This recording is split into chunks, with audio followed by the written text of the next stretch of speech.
भोपाल में 10वां अंतर्राष्ट्रीय वन मेला शुरू हो गया है। लाल परेड ग्राउंड पर जड़ी बूटी और जंगल से मिलने वाले अन्य उत्पाद के स्टॉल लगे हैं। करीब 50 वैद्य निःशुल्क उपचार कर रहे हैं। भोपाल में 10वां अंतर्राष्ट्रीय वन मेला शुरू हो गया है। लाल परेड ग्राउंड पर जड़ी बूटी और जंगल से मिलने वाले अन्य उत्पाद के स्टॉल लगे हैं। करीब 50 वैद्य निःशुल्क उपचार कर रहे हैं। वहीं मेला 23 दिसंबर तक चलेगा। 19 दिसंबर को स्टैंड अप कॉमेडियन एहसान कुरैशी का शो भी होगा। ये 7 दिवसीय अंतर्राष्ट्रीय वन मेला इस बार महिला सशक्तिकरण को समर्पित किया गया है। मेले की थीम लघु वनोपज से महिला सशक्तिकरण रखी गई है। इस मेले में 300 स्टॉल लगाए गए हैं। इसका शुभारंभ राज्यपाल मंगूभाई पटेल और मुख्यमंत्री डॉक्टर मोहन यादव ने शाम को किया। ये होंगे आयोजन। इस वन मेले में प्रदेश भर से 50 से अधिक पारंपरिक वेद निःशुल्क उपचार करेंगे। वन मेले में बुधवार को लोक गायिका मालिनी अवस्थी प्रस्तुति देंगी। मालिनी अवधि मुंदेली और भोजपुरी में गाती हैं। 19 दिसंबर को हास्य कलाकार एहसान कुरैशी का शो भी होगा। 20 दिसंबर को सूफी बैंड की प्रस्तुति होगी। 21 दिसंबर को डांस सोलो और ऑर्केस्ट्रा का कार्यक्रम होगा।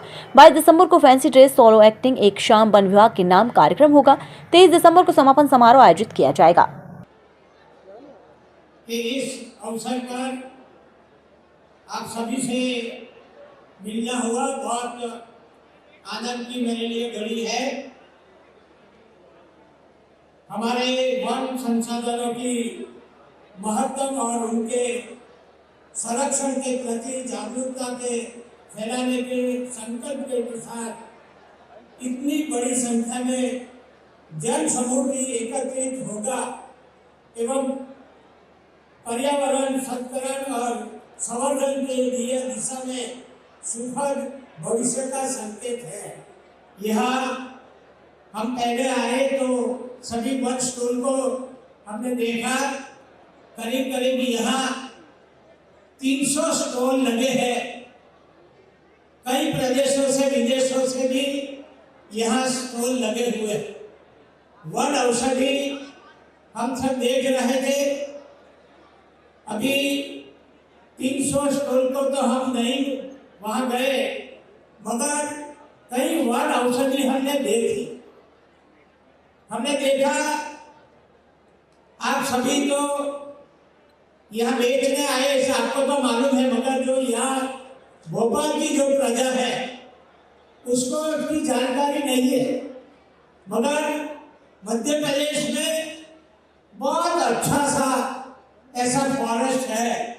प्रसन्नता है यशस्वी प्रधानमंत्री के द्वारा मध्य प्रदेश और राजस्थान को लेकर के ये भारत का नहीं दुनिया का हमारे लिए नदी जोड़ो अभियान की पहली शुरुआत हुई, जिसमें मध्य प्रदेश के 11 ज़िले और राजस्थान के 21 ज़िले दोनों ज़िलों को मिलाकर के लगभग 6.5 लाख हेक्टेयर ज़मीन का तो हमारा सिंचित रकबा बढ़ेगा और पीने के पानी की व्यवस्था 11 ज़िलों के अंदर कई सारे गांवों के अंदर ही बड़ी सौगात मिलेगी।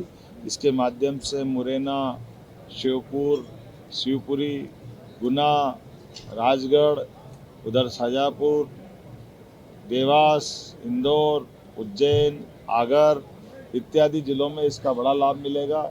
ऐसे 21 ज़िले राजस्थान के कुल मिलाकर के अगले चरण में फिर केन बेतवा नदी जोड़ों में माननीय प्रधानमंत्री हमारे बीच आने वाले हैं, जिसके आधार पर हमारे बुंदेलखंड के लगभग 11 ज़िलों के अंदर दोबारा एक नई रोशनी आएगी और पूरा क्षेत्र पानी से सरसब्ज होगा और उसका लाभ मिलेगा।